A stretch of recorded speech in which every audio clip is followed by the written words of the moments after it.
نے جس صاحب نے بھی تقریر کی ہے نا، وہ کہتے ہیں حضور اقدس صلی اللہ علیہ وسلم نے اس کا اظہار فرمایا کہ میں غلام ہوتا، میری ماں مجھے کہتی محمد ادھر آؤ، محمد یہ کام کرو، محمد یہ کام کرو۔ حضور صلی اللہ علیہ وسلم کو اپنی والدہ سے اتنی محبت، لا حول ولا قوت الا باللہ۔ 10 احادیث دوسری طرف پڑھی، اب صحیح حدیث پہ آئیں۔ نبی کریم صلی اللہ علیہ وسلم کبھی تمنا کریں گے کہ نبوت کی بجائے انہیں غلامی مل جاتی؟ ان صاحب کے جو خادم تھے عمران بشیر صاحب نے عرض کیا کہ حضرت سے عرض کریں کہ حدیث میں دخل نہ دیں، آپ جتنی احادیث بیان کرتے ہیں ان میں 20 ایسی ہیں جو اصل میں ہیں ہی نہیں، ہمیں ملا دیں۔ ملنے کا تو خیر سوال ہی نہیں، وہ تو بہت بڑے آدمی ہیں بھیا، ہم جیسے جاہل اور بیکار لوگ کہاں مل سکتے ہیں؟ مگر انہوں نے اپنی تقریروں میں یہ جو رسول اللہ صلی اللہ علیہ وسلم کا کہا ہے نا کہ انہوں نے تمنا کا اظہار کیا کہ کاش وہ غلام ہوتے، یہ جھوٹ ہے۔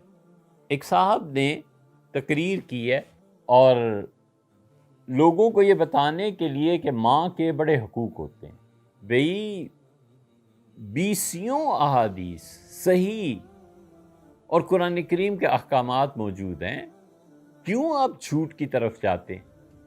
اسی وجہ سے ہم کہتے ہیں کہ وہ اکثر جھوٹی روایات بیان کرتے ہیں۔ تو ہندوستان سے، حیدرآباد سے اور مختلف جگہوں سے لوگوں نے وہ بھیجی اور ہم نے خود سنی، اور صاف جھوٹ ہے حضور اقدس صلی اللہ علیہ وسلم پہ۔ جتنے لوگ کو چاہتے ہیں، مانتے ہیں، کوئی لڑائی اور کوئی جھگڑا نہیں بھیا، صرف چھوٹی سی چیز یہ ہے کہ آپ اس حدیث کو ثابت کر دیں۔ جو وہ کچھ کہتے ہیں آخر کسی کتاب میں لکھا ہوگا نا، وہ کتاب ہمیں بھی دکھا دیں کہ یہاں پر لکھا ہوا ہے۔ انہوں نے اس حدیث کو نہ صرف یہ کہ غلط بیان کیا، بلکہ علمی اعتبار سے یہ حدیث اس طرح کی نہیں تھی جس طرح انہوں نے کہا۔ ثابت یہ کرنا ہے کہ والدہ کے بڑے حقوق ہیں، تو آپ صحیح حدیث کیوں نہیں؟ وہ پڑھیں کیوں بھئی؟ وہ تو مطالعہ چاہیے، وہ معتقد چھوڑیں تو تب کوئی پڑھے نا۔ اور صاحب بنیادی طور پہ اتنا علم رکھتے ہوں کہ صحیح احادیث اور صحیح تفسیر یہ نہیں ہے۔ 3 مقامات ایسے تھے،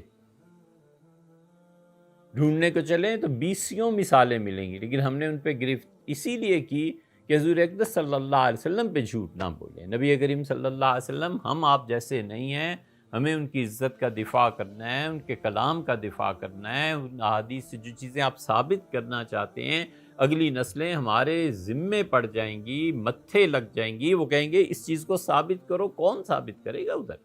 اس لیے جب آپ گہرا علم نہیں رکھتے تو آپ اسلام کے نمائندے بھی نہ کہلائیں۔ کبھی تو کہیں نا کہ غیر ارادی طور پہ میری زبان سے جھوٹ نکل گیا، میں اللہ سے کی پناہ مانگتا ہوں، لوگوں میری بات غلط ہے۔ آپ رجوع بھی نہ کریں، حضور اقدس صلی اللہ علیہ وسلم پہ جھوٹ بھی بولتے پھریں، پھر کوئی آپ کو ٹوکے بھی نہ، یہ کیا بات؟ آپ نے سب نے مر کے اللہ کو جواب دینا ہے۔ آپ خدا کے ہاں یہ چیز ثابت کر دیجئے، آپ جیتے۔ اللہ کے ہاں دنیا میں کچھ نہیں ہے، دنیا جو ہونی ہے سو ہونی ہے۔ یہ ہے حدیث۔ اس میں ذرا آپ دیکھیں کہ انسان، آپ کی ہماری عقل عام نارمل کیا کہتی ہے۔ یہ کتاب العتق میں حدیث لائے ہیں امام بخاری رحمۃ اللہ علیہ، اور انہوں نے اس پہ باب باندھا ہے کہ باب العبد اذا احسن عبادت ربہ ونصح سیدہ۔ تیسری حدیث لائے ہیں حضرت ابو ہریرہ رضی اللہ تعالی عنہم، یہ ان کی روایت ہے، اور وہ کہتے ہیں سعید ابن مسیب کی روایت ہے۔ قال ابو ہریرہ، انہوں نے کہا حضرت ابو ہریرہ رضی اللہ عنہ نے کہا قال رسول اللہ صلی اللہ علیہ وسلم، حضور اقدس صلی اللہ علیہ وسلم، للعبد المملوک، وہ بندہ جو غلام ہو، ایک ہے آزاد، ایک ہے غلام۔ شریعت کی ساری نصوص بتاتی ہیں کہ آزاد بنسبت غلام کے افضل ہے۔ حضور اقدس صلی اللہ علیہ وسلم نے فرمایا جو آدمی غلام ہوتا ہے اس کے لیے اجران، 2 اجر ہوتے ہیں۔ امام بخاری رحمۃ اللہ علیہ اوپر واضح کر آئے ہیں کہ جو عبادت بھی اچھی کرے اور اپنے آقا کی خدمت بھی اچھی کرے، 2 ڈیوٹیز انجام دے، اللہ اسے دگنا اجر دے گا، اس لیے کہ اس نے 2 کام کیے ہیں۔ تو نبی کریم صلی اللہ علیہ وسلم نے فرمایا جو غلام اپنے مالک کے حقوق بھی پورے کرتا ہے اور اللہ کی عبادت بھی صحیح طرح سے کرتا ہے، اس کو 2 اجر ملیں گے۔ والذی نفسی بیدہ، مجھے اس اللہ کی قسم ہے جس کے ہاتھ میں میری جان ہے۔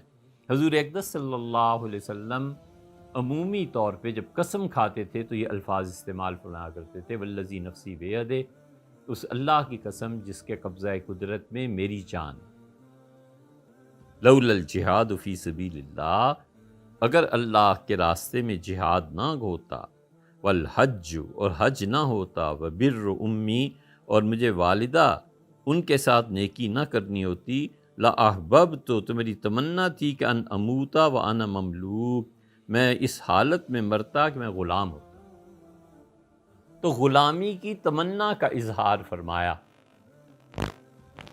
آدمی اس حدیث پر جب غور کرتا ہے تو صاف صاف بات ذہن میں آتی ہے کہ حضور اقدس صلی اللہ علیہ وسلم نے یہ کیسے کہہ دی 3 باتیں کہ اگر اللہ کے راستے میں، چلو یہ بھی پھر بھی کھپ جاتی ہے کہ خدا کے راستے میں جہاد نے مجھے اس بات پہ آمادہ کیا، ابھارا، خوشی سے قبول کیا کہ میں آزاد ہوں۔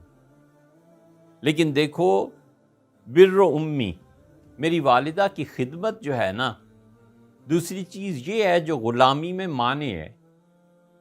نبی کریم صلی اللہ علیہ وسلم نے اپنی والدہ کی جس صاحب نے بھی تقریر کی ہے نا، وہ کہتے ہیں حضور اقدس صلی اللہ علیہ وسلم نے اس کا اظہار فرمایا کہ میں غلام ہوتا، میری ماں مجھے کہتی محمد ادھر آؤ، محمد یہ کام کرو، محمد یہ کام کرو۔ حضور صلی اللہ علیہ وسلم کو اپنی والدہ سے اتنی محبت، لا حول ولا قوت الا باللہ۔ 10 حدیث دوسری طرف پڑھی، اب صحیح حدیث پہ آئیں۔ نبی کریم صلی اللہ علیہ وسلم کبھی تمنا کریں گے کہ نبوت کی بجائے انہیں غلامی مل جاتی؟ 3 چیزیں انہوں نے کہیں اگر یہ آزادی کی زندگی نہ ہوتی۔ ایک، ماں کے ساتھ نیکی کرنا، یہ اتنی اچھی چیز ہے کہ غلام ہوتا تو یہ نہ کر سکتا۔ جہاد اتنی اچھی چیز ہے کہ میں غلام ہوتا تو جہاد اپنے آقا کی اجازت کے بغیر نہ کر سکتا۔ اور تیسری چیز، حج نہ ہوتا۔ حضور اقدس صلی اللہ علیہ وسلم نے ایک ہی تو حج کیا ہے۔ والدہ صاحبہ اس وقت کہاں تھی؟ حیات ہی نہیں تھی، وہ تو انتقال فرما گئی تھی بچپن میں۔ رسول اللہ صلی اللہ علیہ وسلم تو ان کی قبر مبارک پر حاضر ہوئے ہیں حدیبیہ کے بھی بعد۔ تو یہ حدیث ہے کیا جب عقل میں ہی نہیں آتی؟ اب دیکھیے، یہی روایت امام مسلم رحمۃ اللہ علیہ لائی، اور امام مسلم رحمۃ اللہ علیہ کتاب الایمان میں انہوں نے ذکر کیا، پھر باب قائم کیا ہے کہ جو اپنے پروردگار کی اچھی عبادت کرے اور اپنے مالک کی خدمت کرے، وہ 2 اجر اسے ملیں گے۔ وہی لائے ہیں حدیث۔ سعید ابن مسیب رحمۃ اللہ علیہ نے کہا کہ حضرت ابو ہریرہ رضی اللہ عنہ نے کہا قال رسول اللہ صلی اللہ علیہ وسلم۔ اب دیکھا آپ نے، 3 چیزیں تھیں نا، حج تھا، والدہ کی خدمت تھی، اور اللہ کے راستے میں جہاد تھا۔ یہ 3 چیزیں نہ ہوتی جو آزاد کو نصیب ہیں، غلام کر نہیں سکتا، تو میں اللہ سے دعا، یعنی میری تمنا ہے کہ میری موت آتی اس حال میں کہ میں غلام ہوں۔ حضرت رسالت مآب صلی اللہ علیہ وسلم بخاری شریف میں یہ پتہ چلتا ہے، مسلم میں یہ حدیث کہتے ہیں کہ نبی کریم صلی اللہ علیہ وسلم للعبد المملوک المصلح اجران، جو آدمی غلام ہوتا ہے اور وہ اچھے کام کرتا ہے، یعنی اللہ کی عبادت بھی اور اپنے آقا کی خدمت بھی، اجران، اسے 2 اجر ملیں گے۔ والذی نفس ابی ہریرہ بیدہ، اس اللہ کی قسم جس کے قبضہ قدرت میں ابو ہریرہ کی جان ہے۔ بخاری کی روایت سے اندازہ ہوتا تھا کہ وہ رسول اللہ صلی اللہ علیہ وسلم جو عام طور پہ اسی طرح قسم کھاتے تھے، یہ حضور اقدس صلی اللہ علیہ وسلم کا اپنا جملہ ہے۔ جب مسلم میں اسی روایت کو آدمی نے دیکھا تو اس نے کہا یہ تو حضرت ابو ہریرہ رضی اللہ عنہ حضور صلی اللہ علیہ وسلم ہی کے الفاظ کو استعمال فرما رہے ہیں، لیکن اپنے متعلق کہہ رہے ہیں، ان کا جملہ نہیں ہے، یہ ہے ادراج، یہ ہے مدرج، کہ ابو ہریرہ رضی اللہ عنہ کہتے ہیں اس اللہ کی قسم جس کے قبضہ قدرت میں میری جان ہے، اگر خدا کے راستے میں جہاد والحج اور حج و بر امی اور والدہ صاحبہ کی خدمت نہ ہوتی لأحببت انا اموت وانا مملوک، میرا جی چاہتا ہے کہ میں مرتا تو بھی غلام ہی ہوتا کہ اس کو 2 اجر ملتے ہیں، ثواب ڈبل ہو جاتا ہے اس کا۔ کچھ ہے نا جن کے ثواب ڈبل ہیں، مثلا امہات المومنین کے متعلق اللہ نے کہا کہ اگر تم اچھے کام کرو گی تو ہم تمہیں ڈبل اجر دیں گے۔ اس پہ ہم نے ایک مضمون بھی لکھا تھا کہ کس کس کے لیے دوہرے اجر ہیں۔ یہ جو ہے نا، یہ یہاں سے پتہ چلا کہ ہو یا تو حضرت ابو ہریرہ رضی اللہ عنہ گئے، اسی لیے حضرت ابو ہریرہ رضی اللہ عنہ نے حج کیا جب ان کی والدہ کا انتقال ہو گیا۔ اپنی والدہ کی خدمت میں ہمیشہ لگے رہتے تھے، حج کے لیے بھی نہیں گئے کہ والدہ کو میری زیادہ ضرورت۔ اب وہ جو تقریر کر رہے ہیں وہ اسے حضور صلی اللہ علیہ وسلم کا جملہ بتلا کے اس سے ثابت کرنا چاہتے ہیں کہ حضور اقدس صلی اللہ علیہ وسلم کی والدہ کہ محمد یہ کرو، محمد یہ کرو۔ یہ کیا ہے؟ یہ علم کی کمی ہے۔ انہیں نہیں معلوم کہ ادراج ہے حضرت ابو ہریرہ رضی اللہ عنہ کا، مسلم سے یہ ثابت ہو جاتا ہے۔ اس لیے جو بھی ان کے چاہنے والے ان سے صرف اتنی گزارش ہے کہ حضرت یہ نہ کریں۔ ان صاحب کے جو خادم تھے عمران بشیر صاحب، کئی برس پہلے، بڑے صالح، بڑے متقی جوان، انہوں نے ان سے عرض کیا کہ حضرت سے عرض کریں کہ حدیث میں دخل نہ دیں، آپ جتنی احادیث بیان کرتے ہیں ان میں 20 ایسی ہیں جو اصل میں ہیں ہی نہیں۔ کئی بار عرض کیا، پھر 3-4 مرتبہ ایسے ہوا کہ انہوں نے فرمایا کہ میں فلاں وقت آؤں گا، فلاں وقت آؤں گا، اور ہم اپنی محرومی کی وجہ سے، وقت کے آگے پیچھے ہو جانے کی وجہ سے نہیں ملے، کیونکہ دوست جانتے ہیں کہ جو وقت ہے بس ہے، 3 ہے تو 3.25 نہیں ہونے چاہیے نا، ورنہ پھر اور تیرے کام ہوتے ہیں۔ تو کئی مرتبہ ایسے ہوا، تو پھر عمران صاحب سے اس کے بعد ملاقات نہیں ہوئی۔ میرے بڑے محترم، بڑے مکرم، بڑے متقی نوجوان، ان کی خدمت میں گزارش کی کہ حضرت آپ ان سے یہ عرض کر دیں کہ نہ کریں، ہمیں ملا دیں۔ ملنے کا تو خیر سوال ہی نہیں، وہ تو بہت بڑے آدمی ہیں بھیا، ہم جیسے جاہل اور بیکار لوگ کہاں مل سکتے ہیں؟ مگر انہوں نے اپنی تقریروں میں یہ جو رسول اللہ صلی اللہ علیہ وسلم کا کہا ہے نا کہ انہوں نے تمنا کا اظہار کیا کہ کاش وہ غلام ہوتے، یہ جھوٹ ہے۔ حضور اقدس صلی اللہ علیہ وسلم نے کبھی اس تمنا کا اظہار بھی نہیں فرمایا، اور نبی کریم صلی اللہ علیہ وسلم کہہ کیسے سکتے تھے؟ نبوت اور غلامی جمع ہو جاتی۔ تو اس لیے گزارش کہ نہ کریں، نبی کریم صلی اللہ علیہ وسلم پہ جھوٹ نہ بولیں، بس اتنی۔ اور اگر یہ کہیں ہے، یہ حضرت ابو ہریرہ رضی اللہ عنہ کا اپنا کلام نہیں ہے بلکہ نبی کریم صلی اللہ علیہ وسلم ہی کا کلام ہے، تو یہ کہیں آخر آیا ہوگا نا، وہ بتا دیں۔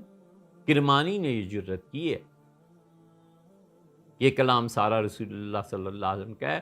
اس پہ پھر عینی، ابن حجر اور بخاری کے شراح انہوں نے خوب جواب دیا ہے کرمانی رحمۃ اللہ علیہ، خاص طور پہ ابن حجر رحمۃ اللہ کے اس وقت ذہن میں نہیں ہے، لیکن ان کا ہے بدر الدین عینی رحمۃ اللہ علیہ۔ عینی بڑے تھے ابن حجر رحمۃ اللہ علیہ سے، لیکن انہوں نے خوب اس پہ نقد کیا ہے، تنقید کیا ہے، اور ثابت بھی کیا ان محدثین اور شراح نے کہ کلام حضرت ابو ہریرہ رضی اللہ عنہ کا مدرج ہے، یہ حدیث مدرج۔